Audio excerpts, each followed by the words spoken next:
রাজধানীর শেওড়াপাড়ায় একটি আবাসিক হোটেলে সারা রাত আটকে রেখে সংঘবদ্ধ ধর্ষণের অভিযোগ তুলেছেন এক নারী।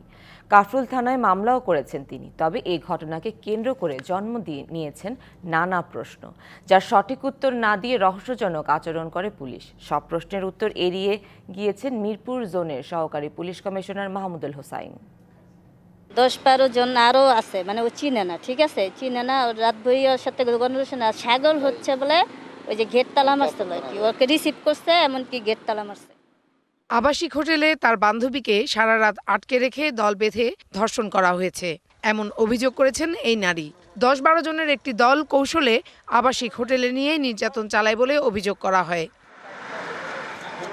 এই ঘটনায় রাজধানীর কাফরুল থানায় মামলা দায়ের করেন ধর্ষণের অভিযোগ আনা নারী। সঙ্গে ছিলেন তার বান্ধবীও। মাঠের অলরাউন্ডার আমি, আর ঘরের allrounder Taylox. Taylox toilet cleaner, clean মানেই টাইলক্স। এ ঘটনার মধ্যরাতেই শেওড়াপাড়ার আবাসিক হোটেলটিতে অভিযান চালায় পুলিশ। তালা ভেঙে আটক করা হয় হোটেলটির এক কর্মীকে। ভবন মালিকের কক্ষ থেকে জব্দ করা হয় বিদেশি মদ ও ফেন্সিডিলের বোতল। ভবনের ৫ম তলায় আবাসিক হোটেলটিতে কঠোর নিরাপত্তা বেষ্টনী, ভেতর থেকে বন্ধ দরজা।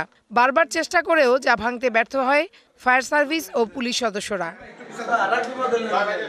ভবনটির 4 তলায় রয়েছে একটি জিম, যেখানে পাওয়া যায় জিমের মালিক শাহজাহানকে। তিনি জানালেন হোটেলটিতে অবাধে চলে অবৈধ ও অসামাজিক কার্যকলাপ।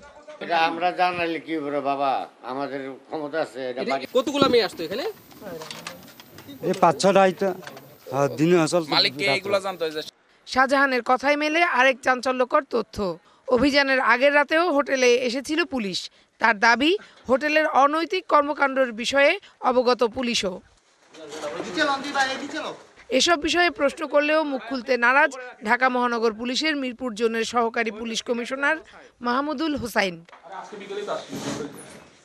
এদিকে দল বেঁধে ধর্ষণের অভিযোগ নিয়েও কিছু বলতে চান না পুলিশের এই কর্মকর্তা।